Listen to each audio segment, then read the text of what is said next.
Bueno, les quiero presentar un nuevo algoritmo que generé. Es para crear silos de forma automática, ¿sí? Y en este caso lo que voy a necesitar en pantalla va a ser un punto que va a determinar el centro del silo. Luego voy a necesitar indicarle ciertas medidas, por ejemplo, que tienen que ver con la altura inferior, el radio del silo, altura del cilindro, las divisiones y otros datos más como para poder crear el silo. Ese algoritmo tiene más o menos una característica como la que ven acá. ¿Sí? Cada uno de estos puntos va determinando eh, indicaciones como para poder finalmente crear el elemento. ¿Sí? Bueno, vamos a ver qué es lo que vemos cuando seleccionamos inicialmente el punto ese que teníamos en pantalla. Yo vengo acá, pongo seleccionar un punto, lo defino y automáticamente me crea el silo. Puedo llegar como a modificar medidas. Vamos a poner por ejemplo la altura inferior, podríamos llegar a decir que es 1. Esto me va a correr todo el silo hacia abajo, ¿sí? Luego podemos modificar el radio del silo. 3.15 es una de las medidas. Normalmente también podemos modificar la altura del cilindro, esta altura lateral. Lo podemos hacer tanto indicándole numéricamente, también corriendo esta barrita. Por lo general conocemos las alturas de forma exacta, así que damos doble clic y lo indicamos numéricamente, 4 metros. La cantidad de divisiones, ¿sí? La cantidad de divisiones se refiere tanto a las patas como a las divisiones en lo que serían los paneles. 12, podemos dar tanta cantidad de divisiones como querramos. Por lo general lo conocemos porque son las indicaciones que nos manda el fabricante. La altura del cono superior, en este caso tenemos una altura determinada, ¿sí? Que me va a indicar determinado ángulo. En una de esas sería más correcto ponerle el ángulo, pero tal vez tengamos esa medida. Y bueno, en este caso como tengo radio 315 y altura 315 o 320, vamos a tener entonces un ángulo de 45. Y por último, el ángulo del cono inferior, que se refiere a este punto.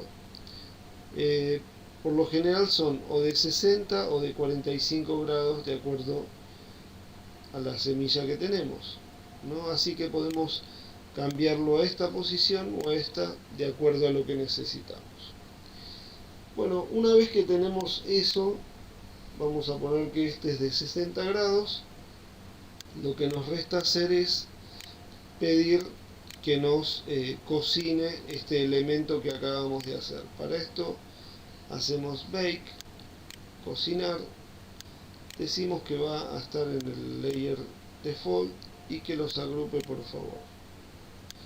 Ok, y ahí tenemos el silo cocinado. En este caso me lo separó en dos grupos.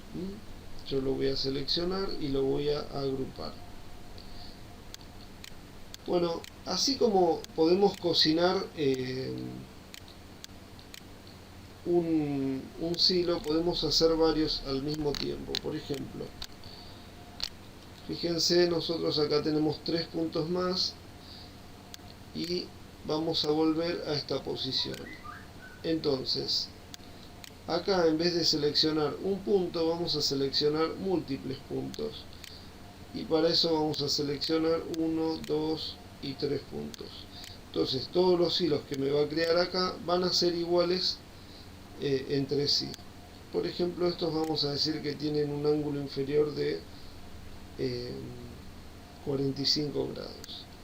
Una vez que lo seleccionamos, le decimos que lo cocine. Cocinar, que los agrupe, ok, listo. Tenemos todos los hilos y tenemos todas las patas. Las patas las saca por otro lado. Vamos a agrupar todo.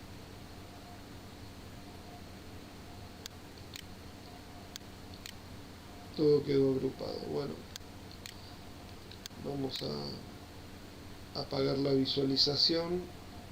Perdón.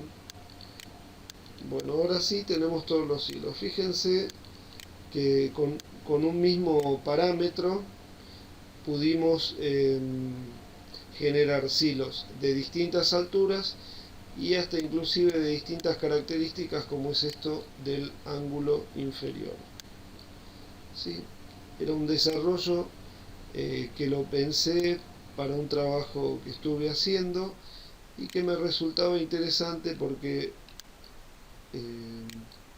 genera rápidamente elementos que los podemos llegar después a transformar en bloques, pero existen tanta cantidad de silos como fabricantes, entonces es difícil tener un bloque y de repente que un fabricante nos dé indicaciones distintas. Con esta con este esquema que creé, uno con los datos del fabricante puede llegar a crear distintos silos sin necesidad de tener los bloques de todos los fabricantes que existen en el mercado. Bueno, nada más, eso era una demostración. Gracias.